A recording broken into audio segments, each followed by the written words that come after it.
Hi guys! Welcome sa Step 9. In this video ay itutuloy natin yung series natin on angle sum of polygons, no? O tinatawag natin na sum of the interior angles of a polygon. So meron na tayong ilang videos na na-upload dito sa series na to, and we have discussed already the angle sum of triangle and quadrilateral, no? So pag triangle, na-prove natin that the sum of the interior angles of triangle is 180 degrees at pag yung quadrilateral naman ay 360 degrees. Now, pentagon kaya, pwede kaya natin gamitin yung napag-aralan natin yung quadrilateral at saka yung triangle, no? So kung napanood nyo yung previous video natin, yung sa quadrilateral, ang ginawa natin ay hinati natin sa triangles, no? Sa dalawang triangles. Kasi alam natin that the interior angles of a triangle, the sum of the interior angles, ay 180 degrees. So, pwede kayo natin gamitin yun ulit, yung ginawa natin sa quadrilateral. We divide the pentagon, no, into 3 triangles, no. And if, for example, ang unang triangle ay, ang sukat niya ay A, B, and C. Tapos ito ay D, E, and F. Yung sukat ng dalawang triangles. And ito naman ay P, Q, and R, for example. P, Q, and R. Then, makukuha natin yung, tingnan natin kung using this representation, kung makuha natin yung sum ng interior angles of a pentagon. So, itong first triangle, ang kaniyang angle sa A, B, and C. And we know that the sum of the interior angles of a triangle is 180 degrees. Alam natin yan. Yung pangalawang triangle naman ay D plus E plus F, no? And since triangle siya, from here, 180 degrees pa rin. And from the third triangle, P plus Q plus R, so 180 degrees pa rin syempre yung kanyang interior angles, no? Okay, so paano yung sa pentagon, no? So kunin natin yung interior angles ng pentagon. Syempre ito yun, no? Itong part na to, itong part na to, this is another angle. So 5 angle siya, no? And we can add the measures of the angles, no? So we can start here. This is A plus D, no? Pag may dalawa tayong angle na ganito, halimbawa ito ay 20 degrees, tapos ito ay 45 degrees, for example. Ina-add natin yan, di ba?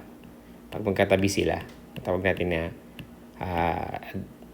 by the addition angle postulate, no? So meron tayong A plus D, and then meron tayong B, no? And then plus, ano to, ito? Tatlong angles, C plus E plus P. And then plus, this one is R. Plus, ano to? Q.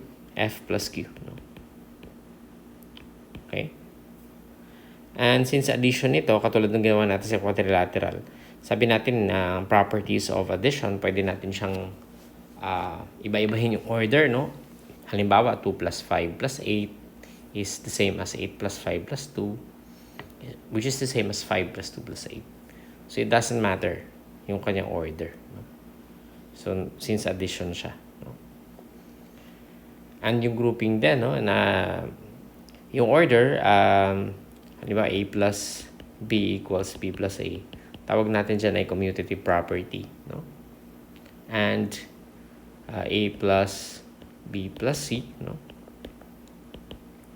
A plus B plus C. So, pwedeng unahin mo yung dalawa, no? 2 plus 3 plus 5. Pwede mo unahin yung 2 plus 3. O kaya, pwede mo unahin yung 3 plus 5. Hindi magbabago yung sagot. So, dito, kahit anong unahin natin dyan, dahil addition naman siya lahat, doesn't matter, no? Hindi naman magbabago yung sagot niya. Meaning, I can pick up A, B, and C first, no? A, A, B, and C first. So, magiging A plus B plus C. And then, pwede ko rin i-pick up yung D, yung E, at saka yung F. No? So, plus D plus E plus F.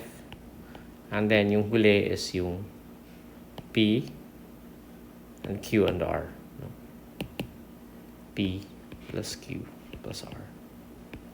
And this is equal to, ang A plus B plus C is 180.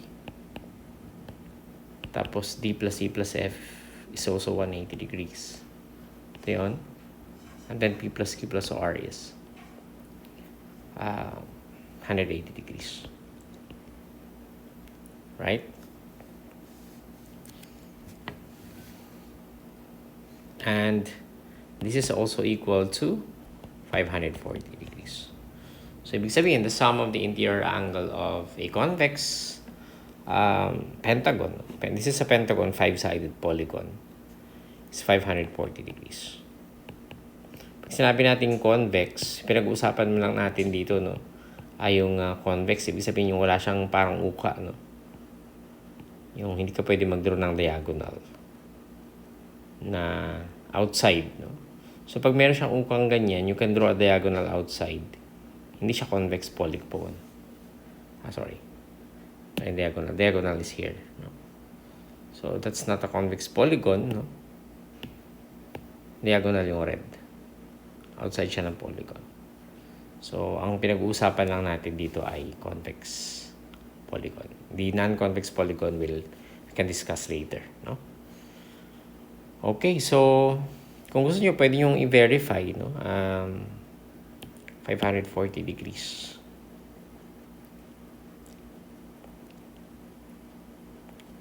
And kahit may another pentagon ka, pwede rin natin gamitin yung knowledge natin sa quadrilateral. Halimbawa,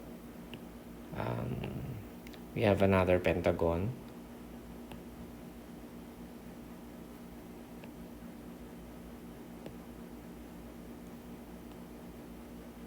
We can actually also use the knowledge, our knowledge in quadrilateral. No? Halimbawa ito, A, B, C, D. This is 360 degrees, diba? From this one. And then we have PQR. So we can just get the interior angles. Ito naman yan. So pareho din yung principle, no? Limang interior angles. But this time, we have A plus, yun nandito, B plus P plus Q, and nandito, plus C plus R, and then plus D. No? So, we can rearrange again, magiging A plus B plus C plus D, and then plus P plus Q plus R. No? But A plus B plus C plus D is the interior angles of quadrilateral, which is 360 degrees. No? Plus yung P plus Q plus R, which is 180 degrees. Still, this is 540 degrees, which means that the sum of the interior angles of a pentagon, convex pentagon, is 540 degrees. Okay, so mukhang every time na magdagdag ka ng triangle, na nadagdagan siya ng 180. Okay, so in the next video, pag-uusapan natin yung pattern na nakikita natin na yan, no? That if we add one triangle, na nadagdagan siya ng 180 degrees. Okay, maraming salamat. Sana may natutunan kayo sa tutorial na to. Gusto kayo invite sa zip9.com ating website at syempre sa ating YouTube channel, youtube.com/user/zip9page. Maraming salamat. I'll see you in the next video.